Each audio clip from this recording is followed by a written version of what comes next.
syaitan-syaitan pada masa kerajaan Sulaiman. Dan mereka mengatakan bahwa Sulaiman itu mengerjakan sihir. Padahal Sulaiman tidak kafir, tidak mengerjakan sihir. Hanya syaitan-syaitan yang kafir mengerjakan sihir. Mereka mengajarkan sihir kepada manusia dan apa yang diturunkan kepada dua orang malaikat di negeri Babil, yaitu Harut dan Marut.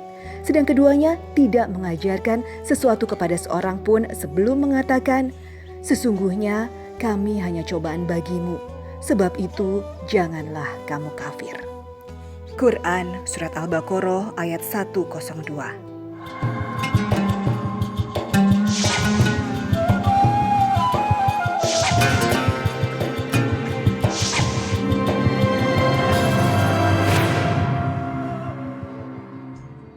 Assalamualaikum warahmatullahi wabarakatuh.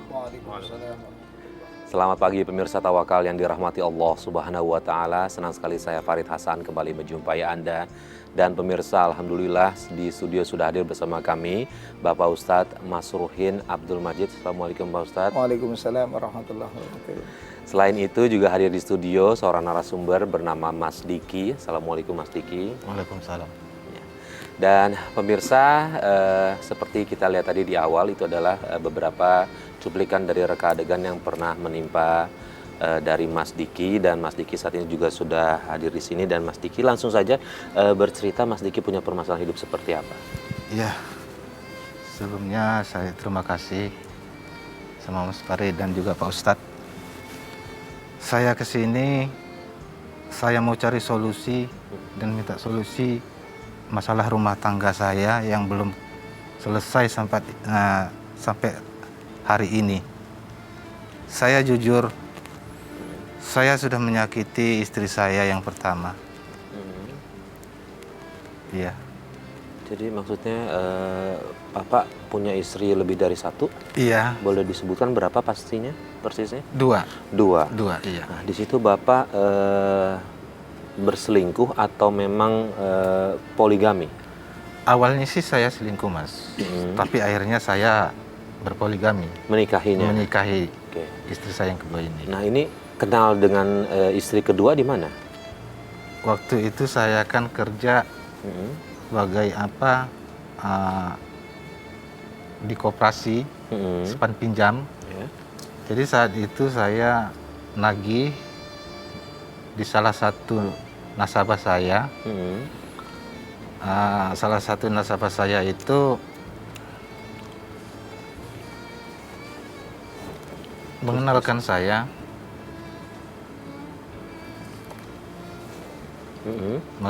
mengenalkan saya sama seorang janda, Ya. yang namanya Mela. Oke. Nah, saat itu Atas dasar apa dikenalkan? Ada hubungannya dengan bisnis atau tidak? tidak. Tidak ada, hanya dikenalkan begitu hanya saja? dikenalkan. Ya, awalnya sih biasa-biasa saja saya. Dari hari ke hari ya saya semakin akrab. Karena saya tiap hari datang situ kan. Oke. Jadi setiap saya di situ ya ngobrol gitu kan. Akhirnya saya lama-lama saya jadi suka sama dia. Oke. Bahkan saya biasanya saya di situ kan paling lama 1 jam, 2 jam lah di situ. Bahkan saya bisa berhari-hari di situ. Mas Diki mana ya? Kok belum pulang-pulang juga? Ini udah jam berapa? Mas kok baru pulang sih? Kamu kemana dulu? Aku kerja lah. Kamu kan tahu kerjaan aku itu keliling nagih uang. Tapi Mas, nggak usah pakai emosi. Aku kan cuma tanya. Lagian kok sekarang kamu banyak berubah ya Mas? Berubah gimana maksud kamu? Hah? Aku itu pulang kerja capek. Harusnya kamu ngambilin aku minum. Bukan nanya enggak. Jangan nanya enggak penting tahu. Mas, nggak penting gimana? Kamu ini akhir-akhir itu berubah Mas. Wajar dong aku tanya. Apa jangan kamu ada cewek lain di luar sana Mas? Berisik! Lu jangan ngira-ngira gue yang enggak ya. Aku kerja capek. Jangan nanya-nanya yang enggak penting. Saya udah muak Mas sama kamu Mas. dengan cara kamu marah-marah terus, Mas. Bisa diam nggak? Bisa diam nggak? Mas. Bikin aku muak juga tahu. Bikin aku nggak betah di rumah. Mas, aku cuma tanya, Mas. Mas. Lama-kelamaan jadi suka sampai cinta begitu? Iya. Oke, tahan dulu. Pak Ustadz, terlalu sering bertemu dengan wanita yang bukan mahramnya. Bagaimana cara kita bisa menjaga hati kita untuk tidak tertarik dengan lawan jenis kita nih Pak Ustadz? Pertama, kata pepatah itu mengatakan, pepatah Jawa ini ya, Witing Tresno, Jalaran Soko Kulino. Karena saking seringnya ketemu, maka akan tumbuh rasa cinta. Bagaimana kita agar tidak jatuh cinta pada orang yang bukan muhrim, dalam arti kita bisa menahan diri bahwa kita itu sudah berkeluarga. Pertama, kata Rasulullah itu, kalau kita melihat perempuan yang menarik, maka segera pulang, gauli istri kita. Karena pada hakikatnya perempuan itu adalah sama. Ya. Iblis itu ada anak iblis itu yang ada di pinggul perempuan. Makanya kalau perempuan itu yang menarik di pinggulnya. Kata sahabat Umar, lebih baik berjalan di belakang harimau daripada di belakang perempuan. Karena di pinggulnya itu ada anak setan yang senantiasa menggoda. Pada saat ada orang yang laki-laki dengan perempuan itu berduaan, yang bukan muhrim, itu iblis itu akan menempelkan syahwatnya di kedua-duanya, laki-laki dan perempuan. Maka sejelek-jeleknya laki-laki dengan perempuan, secantik-cantiknya perempuan, atau sebaliknya, seganteng-gantengnya laki-laki dengan sejelek-jeleknya perempuan, kalau berdua tidak menutup kemungkinan akan berbuat maksiat. Kenapa? Karena matanya sudah ditutup oleh nafsunya iblis semua. Terus kemudian kalau setelah sudah mulai berhubungan ya sama wanita itu, Iya. kemudian istri tahu nggak? Tahu. Tahu. Awalnya sih sebenarnya nggak tahu. Tapi istri saya lama-lama kan curiga karena saya semenjak kenal dia, saya jarang di rumah. Oke. Iya, jarang pulang di rumah. Jadi mungkin kan istri saya kan bertanya-tanya kenapa biasanya nggak seperti ini kan. Nah, dia akhirnya selidiki kan. Ya mungkin dari salah satu teman saya mungkin. Akhirnya dia tahu rumah yang Mela ini tadi. Sebentar, Pak Diki nggak pulang ke rumah menginap bareng sama Mela ini? Iya. Udah seatap bareng? Iya. Oke, terus kemudian setelah sampai ketahuan rumahnya bagaimana reaksi istri? Ya marah. Dilabrak sama istri saya kan. Pas saya di situ ya pas di rumahnya Mela kan. Nah, istri saya datang. Saya juga nggak tahu siapa yang ngasih tahu kan. Nah, akhirnya mereka kan ribut. Saya juga ya saya bingung. Saya juga harus milih siapa gitu kan. Kamu kenapa murung begitu? Hah? Iya, Mas Diki. Ibu aku di kampung sakit, Mas. Dia butuh biaya uang banyak, butuh buat berobat, Mas. Ibu kamu di kampung sakit. Terus kenapa kamu nggak pernah bilang? Ya udah, sekarang kamu jangan murung. Nanti saya kasih uang buat ibu kamu, ya? Tapi aku nggak minta loh, Mas. Iya sayang, memang kamu nggak pernah minta sama aku, tapi aku yang niat buat ngasih ibu kamu, ya? Serius, Mas. Makasih ya. Iya sayang. Mas Diki! Ternyata ini kamu kan, ha? Katanya pergi lagi utang, tapi apa? Dasar goda. Ngapain kamu datang ke rumah orang marah-marah? Ah, ngapain? Kamu malu mas sama saya, Mas. Saya ini istri kamu. Mending kamu balik ke rumah, ngurus anak, tahu nggak? Mbak, jaga sikapmu ya, Mbak. Ini rumah saya. Jadi si Mbak tuh nggak berhak marah-marah di sini. Bahkan Mas Diki sendiri yang datang ke rumah saya. Iya kan, Mas? Udah mendingan pulang deh. Pulang Irma, pulang! Mas, harusnya kamu belain aku, Mas. Berisik di rumah orang. Udah pulang, pulang! Pulang udah! Ayo pulang! kadang saya berpikir sendiri, kenapa saya jadi begini?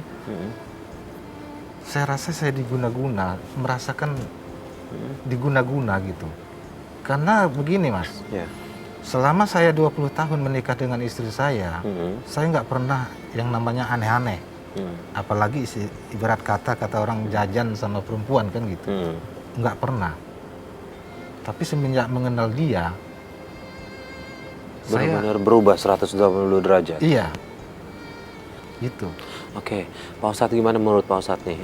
Wallahu a'lam benar atau tidak? Tapi jika ini memang benar, artinya apakah bisa gitu guna-guna mengganggu hubungan rumah tangga orang? Pak Ustadz? Yang pertama kita bahas itu guna-guna Ya. atau ilmu sihir itu ada. Ilmu sihir itu ada. Sampai Rasulullah itu menganjurkan kita dalam hadisnya itu artinya kalau kita memakan kurma ajwa itu tiap pagi itu 7 butir atau ganjil, itu kita dalam hari itu dibebaskan dari sihir. Dari hadis ini kan menunjukkan bahwa sihir itu ada. Bisa berupa santet, bisa berupa juga ilmu pelet bahasanya gitu ya. Kalau ilmu pelet atau guna-guna itu ya, itu tidak akan kekal. Pasti itu tidak akan kekal. Kedua, ciri-cirinya orang yang mempergunakan ilmu itu sulit untuk beribadah. Istrinya rajin nggak sholat? Iya, bolong-bolong. Tapi sholat ya. Ya, sholat. Pak Diki gampang nggak ibadah? Setelah itu ya, setelah punya istri kedua dengan sebelumnya itu rajinan mana? Yang sebelumnya. Berarti setelah itu sudah malas. Bahkan nggak ada ingat gitu, Nggak ada keinginan juga untuk beribadah begitu. Iya. Ya kalau memang sulit ibadah ya salah satunya itu karena memang ilmu guna-guna atau ilmu pelet itu menggunakan jin untuk nutup semuanya itu. Itu kemungkinan seperti itu. Tapi sekali lagi kita tidak bisa sudon karena harus dibuktikan. Iya. Nah, Pak Ustadz, kalau misalnya Mas Diki kan melakukan itu di luar kesadarannya dia, artinya apakah ini masuk juga hitungan dosa nih? Dosa, tetap dosa karena melakukannya kan sadar. Pada saat melakukan kan sadar.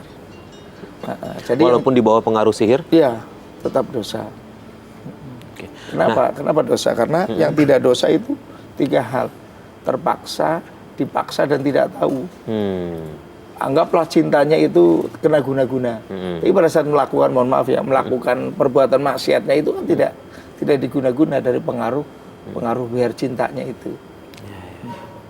Nah, kemudian sekarang Mas statusnya dengan istri gimana? Dengan wanita itu gimana? Saya sudah menikah siri. Sudah menikah siri sama dia. Nah, istri pertama diceraikan atau Mas tinggalin aja? Enggak saya ceraiin. Enggak diceraikan, ditinggalkan begitu aja? Iya. Oke, dari istri pertama Mas sudah punya anak? Punya. Berapa? 4 anak saya. 4 anak. Iya. Oke, Mas masih beri nafkah ke mereka? Masih. Oke, nah istri pertama Mas setelah tinggalkan gitu ada komunikasi nggak setelah itu? Ya jarang. Atau secara agama sudah menjatuhkan talak atau belum? Belum. Oh belum juga. Jadi digantung saja. Dicerai enggak, dinafkahin enggak, ditengokin enggak gitu. Sebenarnya gini, istri saya yang nomor 2 ini, dia selalu menuntut saya untuk menceraikan istri saya yang pertama. Tapi di situ saya menolaknya. Saya walaupun dikatakan saya di luar kesadaran saya, cuman saya menolaknya. Jadi bahasanya Mas Diki itu suruh milih. Iya, milih pertama atau begitu, kedua. ya. Terus langkahnya apa Mas? Untuk saat ini saya kembali sama istri saya yang pertama, Pak Ustadz. Oh. Dan saya sangat menyesal sekali dan saya ingin menebus kesalahan saya terhadap istri saya yang pertama. Berarti sekarang sama pertama lah, yang kedua posisinya diapain? Yang kedua ini pergi. Meninggalkan saya sudah 6 bulan ini, dia meninggalkan saya. Penyebab dia pergi kenapa Mas? Karena dia menuntut saya untuk menyeraikan istri saya yang pertama. Oh, karena tuntutannya nggak dipenuhin, akhirnya dia pergi. Dia pergi. Pernah ada kejadian, mohon maaf, keributan di antara istri pertama sama kedua? Pernah. Istri saya pernah ngelabrak ketemu di jalan. Nah, jadi ketemu di jalan tuh berantem. Saya juga bingung. Saat itu kan saya harus bela yang mana.